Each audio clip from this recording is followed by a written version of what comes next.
make it more academic. So I start with this figure just to provide a kind of theoretical background. It is about demographic transition theory.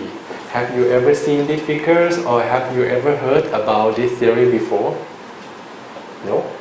Demographic transition.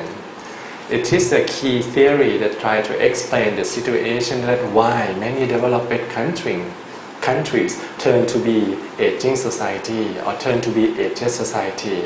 It's explaining the impact of developments on the changes of population components. The key components is about birth of people. The second is about death. Right? So the conventional theory, it explained into 4 phases. In the first phases is a period that the country are quite less developed. People are working in agricultural sector. We work in a labor-intensive sector, need labor, right? And at that time, health technology is really limited. Advancement really limited. The death rate, this line, the black one, represent the death rate of people in the society is still high, right? And at that time, as I told you, economic based on agricultural sector. Family needs labor, need people to do farming. So death rate highs is a kind of coping strategy of people to have high number of children to like insurance for the family that they have enough labor. So at that time, the death rate and the birth rate is very high, both high. So it makes the total population, this one, the red line, increase really slowly, not change that much. But when the times goes by and when the development is getting better, there was advancement in health technology, health services can be accessed better by people. People can reduce infant mortality rate or maternal mortality rate. So at that time, it's coming to the period number 2. The death rate in the country start to decrease. You can see the black one. But the reaction of people in terms of having children is slower. There is a lag between that. People still have a high birth rate. So it is the start of the period that population are expanding or increasing. We have a big cohort of people born in this period. Up to phase number 3, when the country developed more, advancement better, death keep decreasing.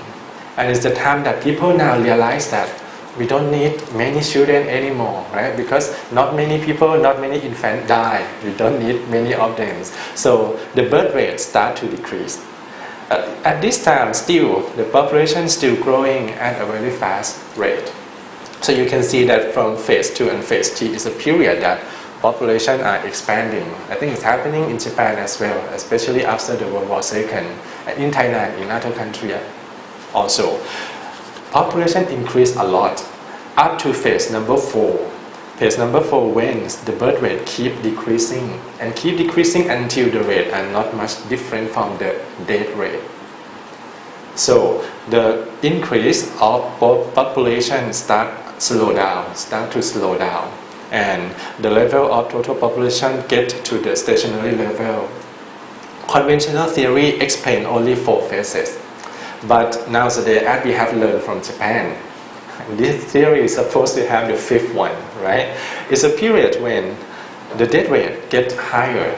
As you know, people, even if you have a good medical advancement, health technology, someday people have to die, right? So, but number of children, people sometimes don't want to have children. And if I'm right, I think the TFI in Japan is about 1.1 or even lower. So it's very low. At this stage, the number of births may be lower than the number of deaths. So it means that the population gets smaller. And if I'm right, it's already happened in Japan right now.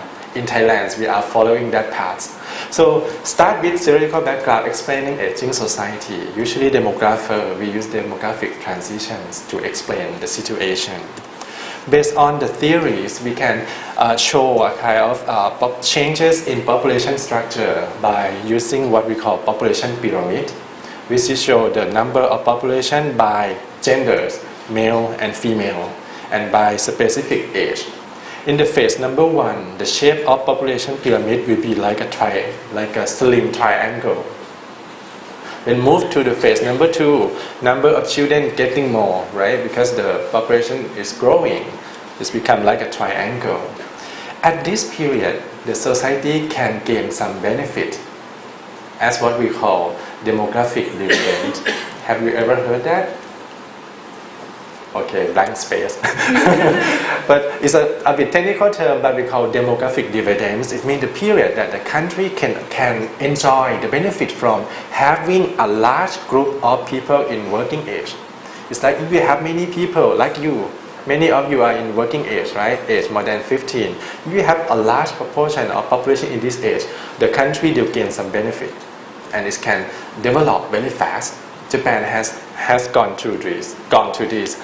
But when we move up to stage number 3 and number 4, the big cohort of population getting older and older until they reach the aging period. So it's going to be the time to pay what we call dividends tax. You enjoy the dividends when they are young, but when they get old, sometimes we can call it as a tax because we have to provide some support, or it will affect the economies and the society in many ways.